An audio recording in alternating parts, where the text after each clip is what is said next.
저는 남편과 결혼할 때 둘이서 하나의 세상을 만드는 줄 알았습니다. 시간이 지나고 보니 저는 그저 남편이라는 사람이 설계한 성의 관리인에 불과했다는 생각이 들더라고요. 제가 그 성의 주인인 줄 알고 매일 쓸고 닦고 정성을 쏟아 부었던 것 같습니다. 남편은 가정적인 척, 저에게만 헌신적인 척 했지만 사실 그 성의 지하실에는 제가 결코 알아서는 안 될 추악한 진실이 숨어 있는 것도 모른 채 말이죠. 지금부터 두 얼굴의 제 남편에 관한 이야기를 하려 합니다. 제 남편이었던 장민석은 누가 봐도 참 괜찮은 남자였습니다. 부모님께도 잘하는 효자이자 다정한 남편이었죠. 연애 때부터 결혼해서까지 큰 소리 내는 것도 거의 본 적이 없어서 싸움도 없었습니다. 그 흔한 담배도 하지 않았어요. 술도 거의 안 했지만 회식 같은 때에는 한 잔씩 하는 것 같고요. 남편은 소위 말하는 집돌이였습니다. 주변에다 얘기했더니 연애 때는 밖으로 도는 사람이 재밌지만 결혼할 땐 집돌이랑 하는 게 좋다더군요. 저도 동의했습니다. 친구 좋아하고 술 좋아하면서 밖으로 도는 것보다 가정적이고 집에 있는 게 남편감으로는 낫지 않을까 싶었거든요. 하지만 남편은 집돌이여도 너무 집돌이더라고요. 저는 남편에게 하다못해 운동이라도 하는 게 어떻겠느냐고 제안을 했습니다. 남편은 운동을 뭘 해야 될지 모르겠다고 고민을 하다가 등산을 시작했다고 했습니다. 저는 등산도 괜찮을 것 같다고 했죠. 가만 들어보니 남편 회사에 등산 동아리가 있는데 그 동아리에 가입을 했다더군요. 체력도 키우고 또 회사 사람들과 친목도 다질 수 있으니 일석이조라고 생각했습니다.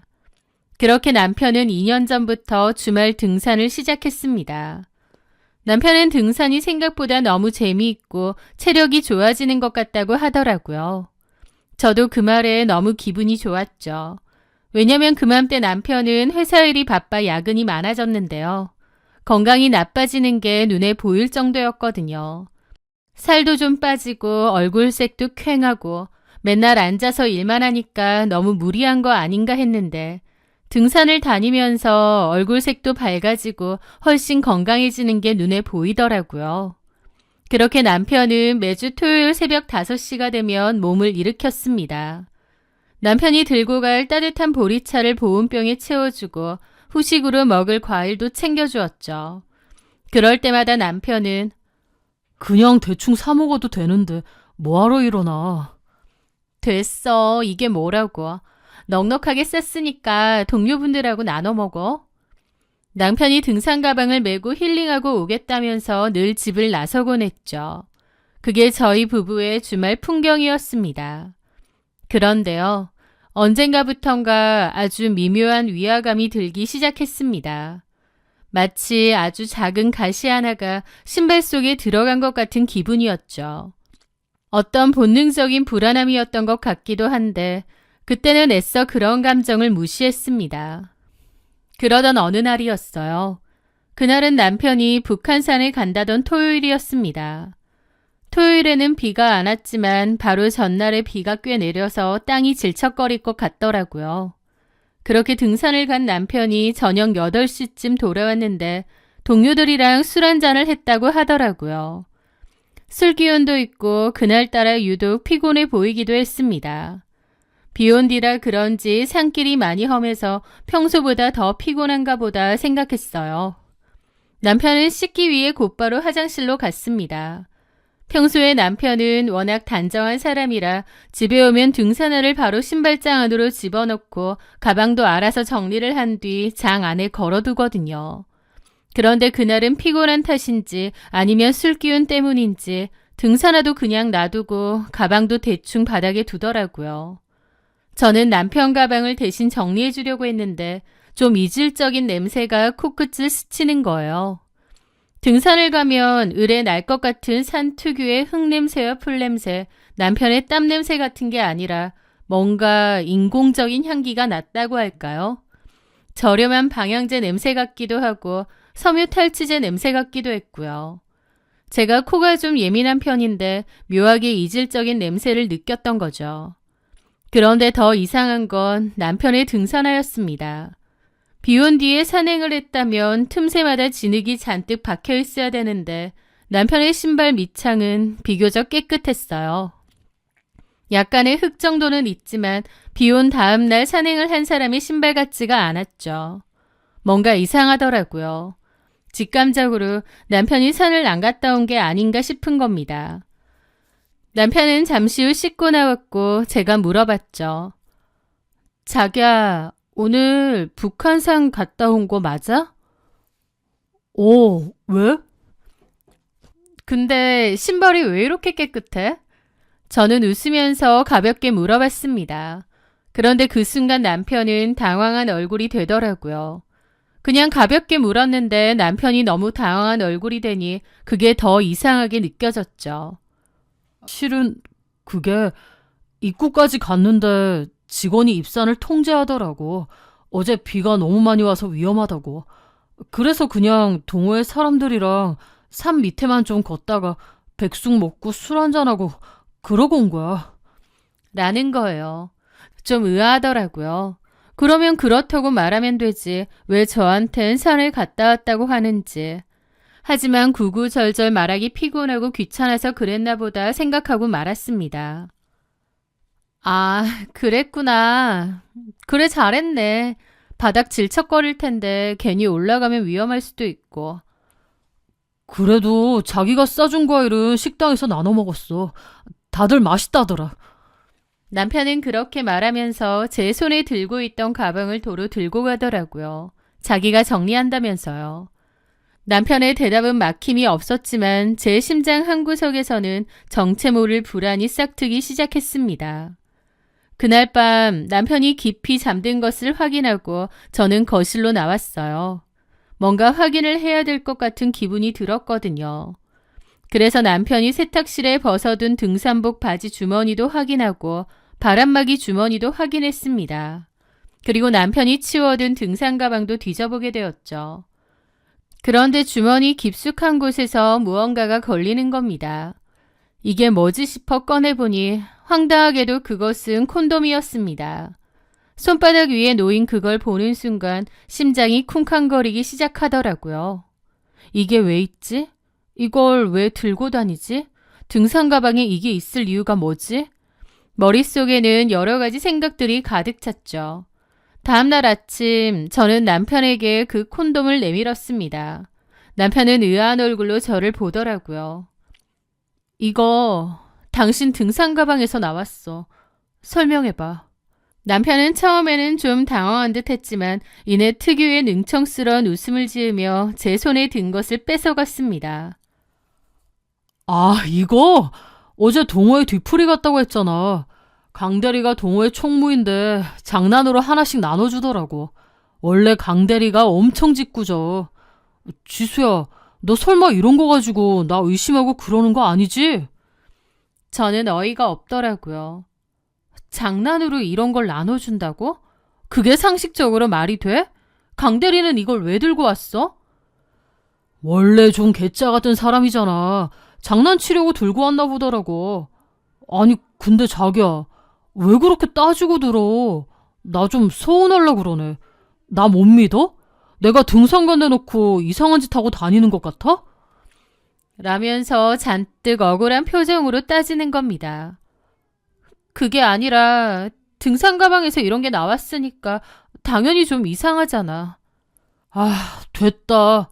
이럴 거면 나 산 안 다닐게. 됐지? 나 이런 오해받으면서 꾸역꾸역 등산 다닐 생각 없어. 내가 더 이상 등산 안 가면 해결된 문제네. 그치? 라면서 오히려 화를 내며 안방으로 들어가 버리는 겁니다. 저는 어이가 없어서 할 말을 잃었습니다. 해명을 하면 될 걸 왜 자기가 더 화를 내나요? 그 일 이후로 남편과 저는 냉전 상태가 되었습니다. 남편이 제가 오해를 했기 때문에 자기가 더 서운하고 섭섭하다는 식으로 나오는데 처음엔 남편의 행동이 벙쪘거든요. 그런데 시간이 지나다 보니 내가 오해를 했나 싶더라고요. 왜냐면 만약 이 모든 게 다 오해라면 남편 입장에선 너무 억울하고 섭섭할 것 같았죠. 그래서 남편에게 말했습니다. 자기야, 우리 얘기 좀 하자. 무슨 얘기? 계속 이렇게 퉁명스럽게 지낼 거 아니잖아. 나는 너무 섭섭해서 그래. 내가 밖에서 그런 짓이나 할 인간으로 보여? 아니, 등산 가방에서 그런 게 나왔는데 어떤 마누라가 그냥 넘어가겠어. 그렇긴 한데 자기는 나를 믿어줘야지. 자기가 나를 못 믿으면 누가 날 믿어줘. 알겠어. 이제 믿을게. 그런 걸로 의심하지 마. 나 그런 거에 있어서 철저한 사람이야. 알잖아. 알았다니까. 이제 그만 화해하자. 그렇게 남편과 저는 풀었습니다. 제 마음 한구석엔 여전히 찜찜함이 좀 있긴 했지만 애써 넘어갔죠. 그런데 얼마 뒤의 일이었습니다. 남편은 그날도 등산을 갔었죠. 그런데 오후쯤에 동서지간인 형님께서 전화가 왔어요. 예, 형님. 동서, 지금 백화점이지? 백화점요? 아닌데요. 아니라고? 이상하네. 왜 그러세요? 내가 백화점인데 좀 전에 주차장에서 도련님을 봤거든. 아는 체는 못했어. 바로 차 타고 가길래. 근데 옆자리에 누가 앉아있길래 당연히 동선 줄 알았지. 라는데 너무 황당하더라고요. 저 아니에요, 형님. 누군지 보셨어요? 조수석 쪽은 제대로 못 봤어. 누가 앉아있긴 하더라고. 그럼 누구지? 그래서 저는 황급히 말했습니다. 저기 형님, 일단 아주버님한텐 말씀하지 마세요. 제가 물어볼게요. 괜히 아주버님에게 말하면 남편 귀에도 들어갈 것 같았거든요. 형님은 무슨 말인지 알겠다는 듯 알았다고 하시더라고요. 저는 팔짱을 끼고 남편이 돌아올 때까지 가만히 기다렸습니다. 이윽고 남편이 왔고 저는 일단 아무런 티를 내지 않았습니다. 남편은 묻지도 않았는데 오늘 등산 코스가 어쩌고 넘어질 뻔했느니 어쩌고 하면서 얘기를 하더라고요. 오늘 형님을 통해서 남편이 등산이 아니라 백화점을 갔다 온 걸 아는데 저렇게 뻔뻔하게 얘기를 하는 거 보니 얼마나 가증스럽던지요. 남편이 저렇게 거짓말을 잘했나 싶기도 했죠. 저는 일단은 그렇느냐 들어주었습니다. 그리고 그날 저녁 남편이 잠든 틈에 나와 남편의 등산 가방을 또 뒤져보게 되었죠. 가방 안에는 별다른 수상한 흔적이 없었습니다. 그런데 가방 한 구석에 머리카락 하나가 붙어 있는 거예요. 밝은 갈색으로 염색된 머리카락 한 올이 붙어 있었던 거죠. 그걸 보는데 남편이 바람을 피고 있구나 확신이 들더라고요. 아, 나만 바보였구나. 진짜 바람 피는 거 맞네. 이 여자랑 백화점 갔나 보구나.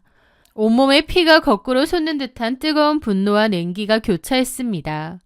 그 후 저는 남편이 등산을 간다고 할 때 따라가서 그 현장을 직접 덮치겠다고 마음먹었습니다. 그렇게 다음 토요일이 돌아왔습니다. 남편은 평소보다 더 활기찬 모습으로 배낭을 챙기는데 그 모습이 어찌나 가증스럽던지요. 그렇게 평소처럼 남편에게 잘 갔다 오라고 한 뒤 문이 닫히자마자 방으로 들어가 옷을 갈아입었습니다. 그리고 미리 빌려둔 렌터카에 올라탔죠. 운전을 하는데 심장이 입 밖으로 튀어나올 것 같더라고요. 손도 떨리고요. 저는 갖고 간 우황청심원도 마시면서 심호흡을 했습니다. 그러다 보니 조금 마음이 가라앉는 것 같더라고요. 남편의 차는 북한산 방향으로 향하는 듯 했습니다. 외곽 순환도로를 타자마자 방향을 틀었습니다. 산이 아닌 경기도 외곽의 한적한 신도시 방향으로 가더라고요. 남편의 차가 어느 한적한 식당 쪽으로 들어갔습니다. 저는 멀찌감치 차를 대고 남편을 살폈죠. 남편은 그 식당 안으로 들어갔고 저는 주차장에서 통유리 너머의 남편을 지켜봤습니다. 그런데 놀랍게도 남편 앞에는 직장 동료인 강대리가 불쑥 앉는 거예요. 저는 깜짝 놀랐죠. 어라, 진짜 강대리가 있네? 물론 남편은 저한테 말한 것과 달리 등산을 하러 간 건 아니었습니다. 거짓말을 한 건 맞았죠. 그런데 갈색 머리카락을 늘어뜨린 여자를 만나러 가는 줄 알았는데 놀랍게도 남편 앞에는 등산복 차림의 강대리가 앉아 있는 거예요. 저는 혼란스럽더라고요. 등산은 안 갔는데 회사 동료인 강대리랑은 만나서 식당을 오다니. 혹시 등산 모임이 갑자기 취소가 되어서 강대리랑 식사나 하고 집으로 가자고 한 걸까? 내가 다 오해한 걸까? 그럼 그 백화점은 왜 갔을까? 그 머리카락은 뭘까? 정말 혼란스러움 그 자체였죠. 주차장에서 그 둘을 가만 지켜보는데 둘은 편하게 식사를 하더라고요. 보니까 백숙집이었습니다. 저는 일단 멀리서 가만히 지켜보았습니다. 그리고 남편과 강대리는 식사를 마치고 밖으로 나왔어요. 각자 차를 타길래 집으로 가나 했는데 그 뒤의 상황은 정말 엉뚱한 방향으로 흘렀습니다. 남편이 집이 아니라 또 다른 방향으로 가더라고요. 게다가 강대리 차도 남편 차를 따라가고요. 그런데 남편이 갑자기 들어간 곳은 숲속의 궁전이라는 이름이 붙은 외딴 모텔이었습니다. 남편이 모텔로 간 거예요. 남편의 차가 그리로 들어가고 잠시 후 황당하게도 강대리의 차도 그리로 들어가는 겁니다. 저는 이게 다 뭐지? 이해가 안 되더라고요. 저는 약간의 시간차를 두고 안으로 들어갔습니다. 제 차가 들어가니 남편이 힐끔 보긴 해서 심장이 덜컹했지만 크게 신경을 쓰지 않는 것 같더라고요. 저라고는 생각도 못하는 듯 했죠. 그런데 잠시 후 남편이 내렸고 강대리도 차에서 내렸습니다. 강대리는 조수석에서 커다란 등산 가방을 다시 꺼냈어요. 등산도 안 가면서 안에 뭐가 들어있는지 빵빵하더라고요. 그렇게 그 둘은 모텔 안으로 들어갔습니다. 저는 그 앞에서 1시간 넘게 기다리다가 남편에게 전화를 걸었습니다. 당연히 전화는 받지 않았어요. 저는 뭘 어떻게 해야 하나 망설이다가 일단 차를 돌려 집으로 돌아갔습니다. 생각의 정리가 필요했거든요. 남편이 왜 강대리랑 둘이서 만난 건지, 왜 모텔로 간 건지 상식적으로 이해가 되는 게 없었습니다. 그러다가 떠오른 생각이 모텔에서 여자들이랑 만나기로 했나 보다 싶더라고요. 그 생각이 미치자 그대로 온 게 잘못이었구나 싶은 겁니다. 주차장에서 기다렸다가 여자들이랑 나오는 걸 덮쳤어야 했는데 하고 말이죠. 저는 입술을 잘근잘근 씹으며 남편을 기다렸습니다. 그날 저녁 집에 돌아온 남편은 오늘 등산은 너무 힘들었다. 라며 곡소리를 내더라고요. 저는 무표정하게 물었죠. 그래, 산 정상에서 본 풍경은 어땠어? 안개가 너무 껴서 앞도 안 보이더라고. 사진 같은 건 안 찍었어? 앞도 안 보이는데 사진은 무슨. 내가 아까 전화했는데. 미안해. 길이 가팔라서 전화 받을 상황이 아니었어. 내려가서 전화한다는 게 깜빡했네. 라는데 얼마나 능청스럽게 거짓말을 하던지 내가 알던 사람이 맞나 싶더라고요. 저는 그날 밤 남편의 폰을 몰래 뒤져보았습니다. 그리고 폰에서 남편의 모든 비밀을 다 알게 되었어요. 저는 꿈에도 알 수 없었던 그 추악한 비밀들을 말이죠. 저는 그때까지만 해도 남편과 강대리가 쌍으로 바람을 피우는 줄 알았습니다. 각자 여자 파트너가 있어서 모텔에서 만나는 줄 알았죠. 그런데 전혀 아니었습니다. 남편과 강대리가 나눈 카톡방에서 진짜 비밀을 알게 되었거든요. 그들은 단순한 회사 동료 사이가 아니더군요. 그 속의 대화들은 제가 평생 들어본 적도 상상해 본 적도 없는 기괴하고 추악한 단어들로 가득 차 있었습니다. 그들은 회사에서는 서로를 회사 직함으로 불렀지만 사적으로 카톡을 할 때는 자기라고 부르더군요. 게다가 새로 산 여자 옷과 가발 사진까지 주고받으며 기대가 되느니 토요일이 기다려지느니 그런 얘기를 주고받았습니다. 제가 등산 가방에서 발견했던 밝은 갈색 머리카락. 저는 그게 남편과 만나는 상간녀의 흔적인 줄로만 알았습니다. 그런데 그 머리카락은 남편이 강대리와 모텔에 가서 썼던 갈색 가발에서 빠진 것이었습니다. 강대리가 들고 가던 가방 속에 빵빵하게 들어있던 것은 등산 장비가 아니라 여장을 위한 옷가지와 화장품들이었나 보더라고요. 남편도 여장을 즐기고 강대리도 여장을 즐기는지 서로 사진까지 주고받고요. 한마디로 두 사람은 성적 취향이 맞는 잠자리 파트너들이었던 겁니다. 강대리 역시 결혼을 했다 했고 심지어 그의 아내는 아이를 임신 중인 상태라고 들었어요. 그런데도 그들은 토요일마다 등산이라는 알리바이를 방패 삼아 서로 요상한 관계를 맺어온 겁니다. 카톡방에 전송된 사진들 속 남편은 제가 알던 장민석이 아니었습니다. 진한 화장을 하고 가발을 쓰고 미소 짓고 있는데 그 모습이 얼마나 낯설고 기괴했는지 모릅니다. 저를 철저하게 속여왔던 남편의 진짜 모습. 저는 그 자리에서 쓰러질 뻔했습니다. 나를 방패로 쓴 거였구나. 남편에게 저는 사랑하는 아내가 아니라 자신의 진짜 모습을 감춰줄 위장막에 불과했다는 사실을 그제야 깨달았죠. 저를 기만했던 그 지난 세월이 제 목을 조르는 것 같았습니다. 저는 겨우 정신을 추스르고 모든 대화 내용과 사진들을 제 폰으로 옮겼습니다. 손이 덜덜 떨려 화면을 누르는 것조차 힘들었지만 정신 똑바로 차려야겠더군요. 다음 날 저는 이혼 전문 변호사를 찾아갔습니다. 변호사님조차 서류를 검토하며 말을 잇지 못하시더군요. 참 다양한 케이스 많이 봤는데 이런 케이스도 있군요 하시면서요. 저는 상간녀 소송이 아니라 상간남 소송을 진행하기로 했습니다. 남편의 직장 동료 강대리에게요. 그리고 남편의 회사 인사과에도 모든 증거 자료를 첨부한 제보 메일을 보냈습니다. 폭풍은 순식간에 몰아쳤습니다. 소장이 강대리의 집으로 배달되었고 임신 중이던 그의 아내가 그 충격적인 사실을 먼저 알게 되었습니다. 그 집안 역시 말 그대로 풍비박산이 났죠. 회사 역시 뒤집어졌습니다. 가정적인 집돌이와 성실한 대리로 통하던 두 남자의 추악한 이면이 드러나자 동료들은 경악을 금치 못했죠.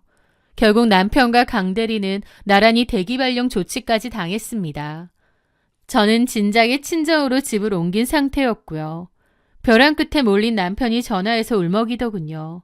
그러면서 원망 가득 섞인 목소리로 그러는 겁니다. 이렇게까지 해야겠어? 어쨌든 나 너한테 남편으로서 할 도리는 다 했잖아. 그냥 조용히 갈라서면 되지. 꼭 이렇게 일을 키워야 했냐고. 정말 너무한다. 그 뻔뻔한 입에서 할 도리라는 말이 나오다니요.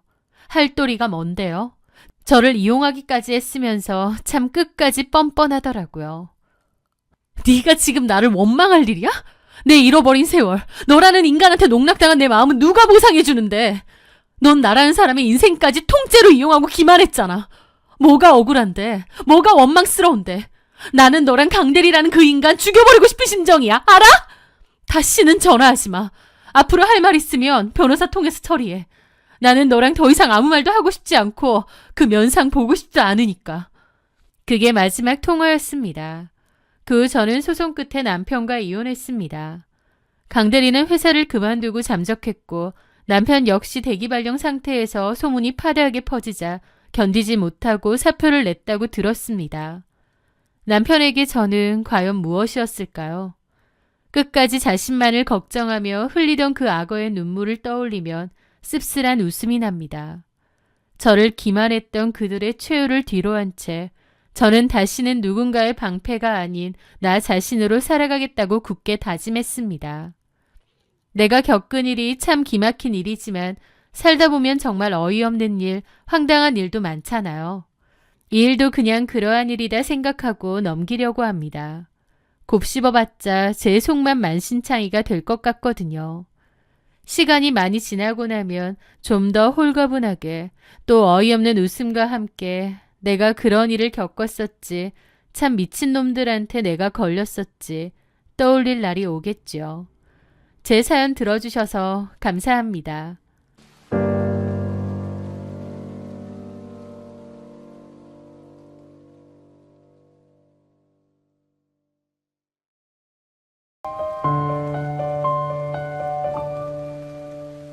안녕하세요. 저는 초등학생 아이들을 대상으로 작은 공부방을 운영하고 있는 돌싱맘입니다. 혼자서 예쁜 딸아이 하나를 키우며 남들 사는 것처럼 적당히 바쁘고 적당히 보람차게 살아가는 평범한 여자죠. 저는 몇 년 전 그 사건으로 인해 이혼을 했습니다.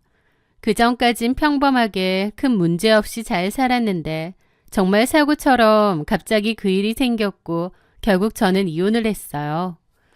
저의 기막힌 이혼 스토리에 대해 말해보려 합니다. 전 남편은 시내에서 안경점을 운영하는 안경사였습니다. 성격은 무던한 편이었고 안경점도 자리를 잘 잡아서 저희 세 식구 먹고 사는데 큰 지장이 없었죠. 저희 가족에게는 4살 어린 신우 한 명이 있었는데요. 신우는 교육학과를 졸업하고 무려 5년 동안이나 임용고시를 준비했습니다. 하지만 세상 일이 마음처럼 되지 않는지 결국 최종 합격의 문턱을 넘지 못했죠. 나이는 들어버렸고 경력 하나 없이 취업시장에 뛰어들려니 현실은 냉혹한 것 같았습니다. 5년이라는 세월이 흐르는 동안 친구들은 대리, 과장 달고 자리를 잡아가는데 본인만 제자리 걸음이니 스트레스도 많이 받고 옆에서 보기에도 새언니로서 참 안타까운 마음이 들긴 했어요.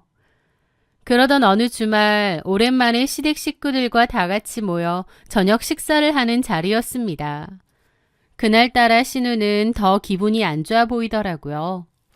너 오늘 왜 이렇게 저기압이야? 무슨 일이 있어? 그러자 신우가 젓가락을 내려놓으며 한숨을 푹 내쉬었습니다. 이제 진짜 나만 백수야. 엄마, 내 친구 서연이 알지? 나랑 같이 임용 준비했던 대학 동기. 걔도 작년에 임용 포기하고 취업 준비할 거라고 했는데 이번에 취업했대. 잘 됐네. 그래도 어떻게 자리가 있었나 보다. 걔가 잘해서 된 게 아니야. 걔네 새언니가 능력이 엄청 좋잖아. 대기업 다니는데 주변에 발도 넓고 인맥도 되게 좋대. 신우가 집에서 그러고 있으니 아는 인맥 동원해서 꽤 괜찮은 회사에 꽂아줬대나 봐. 내일 서윤이가 취업턱 낸다고 나보고 나오래. 한턱 쏜다는데 솔직히 부럽기도 하고 한편으론 자괴감 들어. 누구는 새언니 잘 만나서 취업도 턱턱 되는데. 순간 식탁의 공기가 싸늘해졌습니다. 신우가 저 들으라고 한 말인지 뭔지 저도 너무 불편해지더라고요. 그런데 톡 까놓고 신우의 친구인 서윤이는 오빠가 한의사입니다. 오빠의 직업도 출중하니 당연히 그 세연이라는 분도 집안이 좋거나 본인 능력이 출중하겠죠. 저는 그저 성실하게 아이들 가르치는 공부방 선생일 뿐인데 저보고 자기 취업 도와줄 인맥이 없다고 푸념하는 신우의 태도에 적잖이 황당했습니다. 하지만 저는 신우가 속상해서 그런가 보다 싶어서 감정을 억누르고 조용히 위로의 말을 건넸습니다. 친구들 다 취업하고 그러면 불안하죠. 아가씨, 근데 너무 대기업만 고집하지 말고 조금 규모는 작아도 탄탄한 중소기업 쪽으로 눈을 돌려보는 건 어때요? 그런 데서 경력 쌓고 이직하는 것도 좋을 것 같은데. 그런데 제 말이 끝나기가 무섭게 신우가 톡 쏘아붙이더군요. 언니, 내가 자존심이 있지. 아무데나 갈 순 없잖아요. 서윤이처럼 번듯한 곳에 가고 싶다고요. 더 이상 무슨 말을 하겠나 싶어 저도 입을 다물었습니다. 시부모님도 신우의 취업이 가장 큰 걱정이었죠. 그런데 얼마 뒤 신우가 드디어 취업했다는 소식이 들려왔습니다. 조금 의외였던 건 자존심 운운하며 큰 곳만 가겠다더니 정작 들어간 곳은 직원 10명 남짓한 작은 소기업이었어요. 어떻게 알고 들어갔냐니까 그 친구라는 서윤이의 새언니가 대표와 아는 사람이라서 다리를 놓아준 곳이라고 하더군요. 신우는 처음엔 회사가 너무 작아서 그냥 면접만 볼 생각으로 갔는데 막상 가보니 대표님이 너무 젊고 멋진 데다 회사 인테리어나 분위기가 세련되어서 마음에 쏙 들었다는 겁니다. 그 회사는 의류 쇼핑몰이었습니다. 대표의 이름은 유지민이었고 의류 인플루언서로도 활동하는 사람이었어요. 신우는 그 대표가 롤모델이 되었다며 너무 멋지다고 칭송하더라고요. 우리 대표님은 내 롤모델이야. 어쩜 그렇게 당당하고 멋진지 몰라. 나도 나중에 그렇게 되고 싶어. 저는 신우가 취업을 했다니 다행이다 싶었고 또 회사에 애정을 가지는 게 보기 좋아 보였습니다. 저는 축하의 의미로 출근할 때 들고 다닐 예쁜 가방 하나를 선물했죠. 신우가 자리를 잡으면서 시부모님의 고민도 좀 덜겠구나 싶었고요. 그렇게 신우가 회사에 취업한 지 반년이 지났을 무렵이었습니다. 가족 식사 자리에서 신우가 남편에게 말을 걸더군요. 오빠, 우리 대표님 안경 맞추러 가신 데서 내가 오빠네 안경점 소개해줬거든? 이번 주 토요일에 방문하신다니까 좀 신경 써줘. 아, 그리고 내 체면이 있지. 공짜로 좀 해드리면 안 될까? 남편은 알겠다고 했습니다. 그래, 너네 회사 대표님인데 그 정도는 해드려야지. 그렇게 시간이 흘러 토요일 저녁 저는 남편에게 물었습니다. 여보, 오늘 아가씨네 대표님 오셨어? 아까 다녀가셨어. 좋은 렌즈로 잘 해드렸어. 남편의 대답은 담백했고 저도 대수롭지 않게 넘겼습니다. 그때는 그것이 비극의 서막인 줄은 꿈에도 모른 채 말이죠. 몇 주 뒤였습니다. 제 차가 정비소에 들어가는 바람에 하루 동안 남편의 차를 타게 되었어요. 마트에서 장을 보고 나오는데 주차된 차 앞 범퍼 쪽에 누군가 긁고 간 흔적이 있더군요. 범인을 찾으려고 블랙박스 영상을 돌려보던 저는 그 안에서 제 인생을 송두리째 무너뜨릴 대화를 듣게 되었습니다. 녹화된 영상 속에는 남편과 어떤 여자의 목소리가 선명했습니다. 남편이 여자를 차에 태울 일이 뭐가 있겠나요? 바람을 피는 것이었죠. 지민아, 오늘 날씨 너무 좋다. 우리 오랜만에 교회로 좀 나갈까? 상대 여자의 이름이 지민인가 보더라고요. 뭔가 낯이 익은 이름이라 어디서 들었지 생각에 잠겼죠. 자기 안경점은 어쩌고? 현영이가 눈치채지는 않았어? 현영이는 제 신우 이름입니다. 뜬금없이 신우 얘기를 하는 겁니다. 그 말을 듣는 순간 알게 됐죠. 신우네 회사 대표구나 라는 것을요. 그리고 가만 돌이켜보니 그 대표가 안경을 맞추러 남편네 안경점에 간다고 했던 것도 떠오르는 겁니다. 그럼 그때 눈이 맞았나 싶더라고요. 현영이가 우리 사이 알면 오히려 좋아할걸? 자기더러 맨날 롤모델이라 하거든. 그래? 새언니 바꾸자고 하려나? 그럴까? 나도 와이프 갈아치울까? 그러던가. 그 대화에 저는 경악을 했습니다. 남편이 저를 두고 이런 대화를 할 거라곤 여태까지 상상도 못했습니다. 저는 그때까지 남편이 착하고 저만 생각하는 그런 남자인 줄 알았거든요. 머리를 둔기로 얻어맞은 것처럼 얼얼하고 충격으로 온몸이 떨려오더군요. 남편하고 신우네 회사 대표가 불륜 사이라니 여지껏 상상도 못해본 일이었습니다. 그 음성에서는 남편이 그 여자에게 지민아라고 다정하게 부르거나 애정 행각을 벌이는 소리, 심지어 가벼운 입맞춤 소리까지 고스란히 남았었습니다. 저는 당장이라도 차를 돌려 남편에게 가서 따져야 되나 싶었어요. 하지만 시동을 걸려다 말았습니다. 이런 일에 있어선 증거가 가장 중요하다는데 지금 감정적으로 행동하면 안 된다는 걸 본능적으로 깨달았거든요. 블랙박스 음성이 있긴 했지만 명확한 증거는 아닌 것 같았죠. 저는 그날 이후 지옥 같은 평상심을 유지하며 남편의 핸드폰, 노트북에서 몰래 외도의 증거를 모으기 시작했습니다.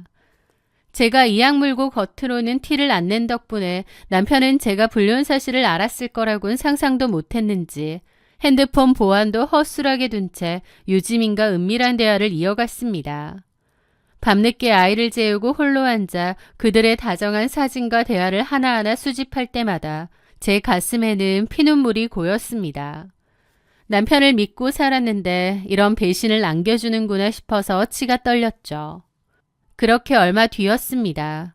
공부방 수업이 없는 틈을 타 노트북에 모아둔 증거자료들을 다시 확인하고 있었어요. 그런데 신우이가 시어머니께서 뭘 줬다며 심부름으로 저희 집에 찾아왔습니다. 그때 마침 전화가 울렸어요. 제가 이중주차를 해놨는데 차 빼달라는 전화였죠. 아가씨, 나 밑에 차 좀 빼주고 올게요. 잠깐만 기다리고 있으세요. 네, 그러세요.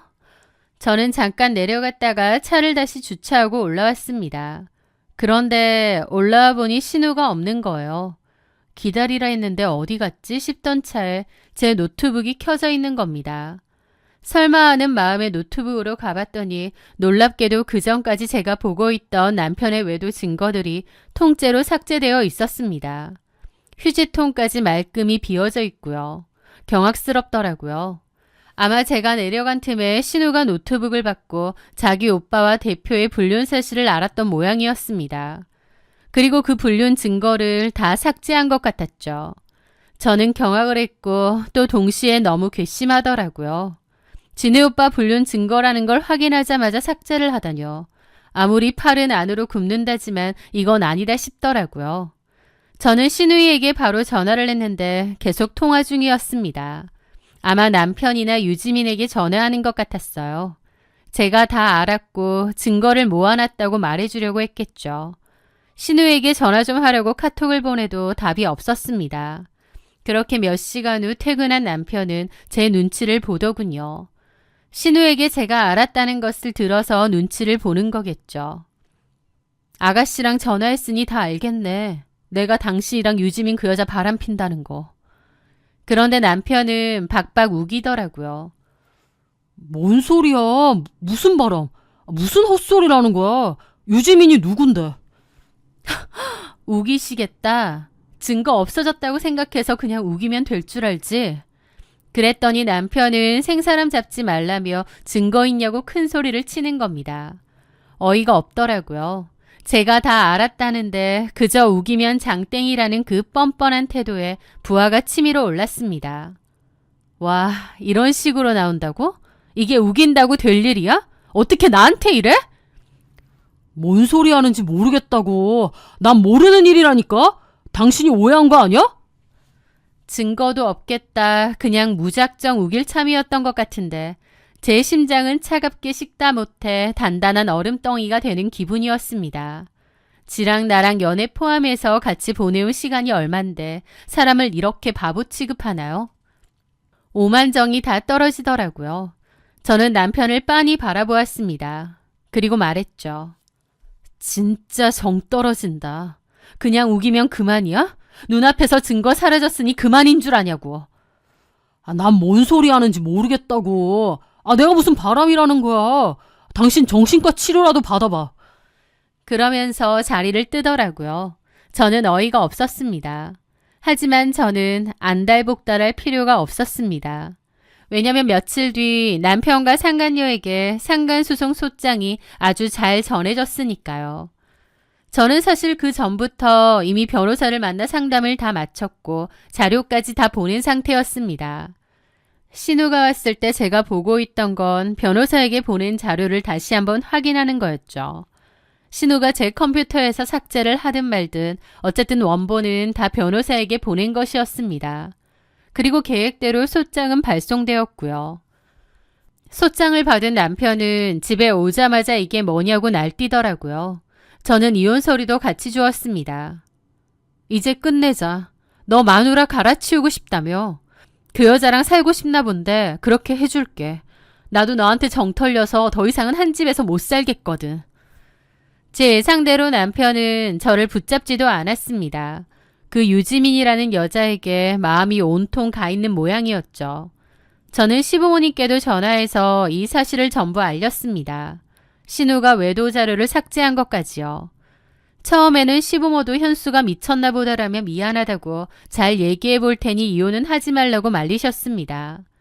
그런데 그 후에 신우이랑 무슨 얘기를 했는지 태도가 바뀌어서는 저한테 이혼을 원한다면 하라고 하더라고요.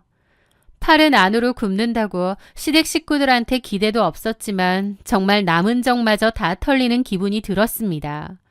아마 상간녀가 돈도 많고 잘 나가다 보니 저보다는 그 여자를 택한 것이겠죠. 그렇게 저는 소송을 진행했는데 유지민도 크게 반소 없이 바로 인정했고 위자료를 보내겠다고 했어요. 그런데 보니 남편이 송금을 한 것 같더라고요. 참 어이가 없었죠. 그렇게 저는 재산분할과 위자료를 받았습니다. 남편은 저와 이혼하자마자 보란듯이 유지민과 동거를 시작한 모양이었어요. 그렇게 1년 뒤 우연히 신우의 카톡 프사를 보게 되었는데요. 신우가 결혼을 하는지 결혼식 사진을 올렸더라고요. 그런데 가족 사진 속의 남편 옆에는 유지민이 당당하게 서 있었습니다. 이혼하고 이미 끝난 사이긴 하지만 그 사진을 보니 새삼 열받고 역겹더라고요. 저는 그 길로 신우이의 카톡을 차단했습니다. 그렇게 또 4년이라는 세월이 흘렀어요. 저는 그 사이 더 바쁘게 살았고 아이와 일에만 전념하며 살았습니다. 저는 전 남편의 흔적을 제 삶에서 완벽하게 지워낸 채 공부방 운영에만 매진했죠. 학부모님들 사이에서 꼼꼼하고 잘 가르친다는 평판이 있다 보니 공부방은 늘 대기 인원이 있을 정도로 번창했습니다. 저도 잡생각 들지 않게 더 바쁘게 열심히 일하기도 했고요. 그러던 어느 날이었습니다. 공부방 홍보를 위해 SNS를 관리하던 중 우연히 알고리즘으로 전 신우이의 계정이 떴습니다. 그런데 최근 게시물이 뭔가 이상하더라고요.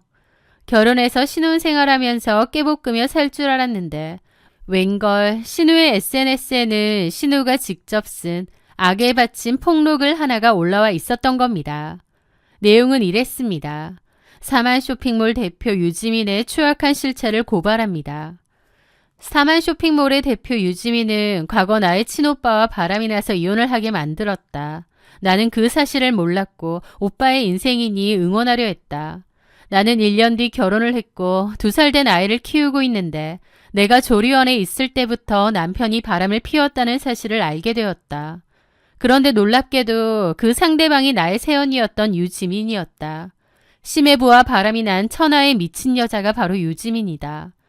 유지민은 우리 오빠를 이혼시키더니 버리고 이제는 내 남편을 뺏으려 한다. 심지어 나를 부당 해고하고 소송까지 걸었다. 나와 내 가족을 망친 그 여자를 지옥 끝까지 끌고 갈 거다. 유지민이 뭐라고 하든 나는 이 글을 올릴 것이다. 라고요. 그 글을 읽은 저는 충격을 받았습니다. 제 남편과 바람이 났던 유지민이 이번에는 신우이의 남편과 바람이 난 것입니다. 나중에 오후에 다시 신우의 SNS에 들어가 보니 아까의 글은 삭제되어 있었습니다. 신고를 당한 건지 잦은 삭제인지는 모르겠지만요. 그 주변에 알만한 지인에게 물어서 그 집 사정에 대해서 전해 듣게 되었는데 아주 가관이었습니다. 지인의 말에 따르면 현재 신우이는 완전 악에 바쳐서 유지민과 싸우고 있다더라고요. 신우는 SNS에 폭로전을 하고 유지민은 신우이를 상대로 회사 서류 유출, 업무 실수 등을 문제 삼아 여러 건의 민사고소를 진행 중이라고 했습니다. 또 신우이가 SNS에 올린 글에 대해서도 사실적시 명예훼손으로 추가 고소했다는 거예요. 저의 전 남편 이현수 역시 유지민에게 버림받은 것은 물론 유지민이 자기 여동생 남편하고 바람이 난 것을 알고 제정신이 아니라고 하더군요. 신우는 폭로글에 자기는 오빠의 바람에 대해서 몰랐다고 해놨지만 모르긴 뭘 모르나요? 증거까지 대신 삭제해놓고 말이죠. 친오빠가 바람을 피우는데 말리지는 못할 망정 새언니가 힘들게 모은 증거를 몰래 삭제하고 상간녀 편을 들었던 신우이. 그때는 능력 좋은 새언니 맞이할 생각에 신났겠지만 그 여자가 결국 자신의 목을 조여왔다는 걸 이제야 알게 되었겠죠. 아마 유지민은 남의 남자를 뺏는 것에서 쾌감을 느끼는 포식자 같은 여자인 모양이었습니다. 하다하다 신우의 남편하고까지 놀아나다니. 신우는 어리석음의 대가를 치르는 중이겠죠. 자기들끼리 서로 자폭하며 잘 망하고 있는 모습에 헛웃음이 났습니다.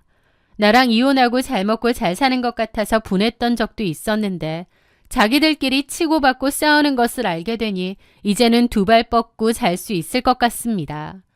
처음이 어렵지 한번 배신 때린 사람은 또 때릴 수 있고 한번 바람핀 인간은 또 얼마든지 또 바람필 수 있을 겁니다. 신우와 남편은 제 뒤통수를 거나하게 치더니 본인들 뒤통수도 제대로 쳐맞았죠. 이런 게 다 인과응보가 아닌가 싶어요. 저는 그것들 서로 치고받고 싸우며 지옥으로 굴러 떨어져가는 모습을 팝콘이나 먹으며 구경하렵니다. 제 사연 들어주셔서 감사합니다.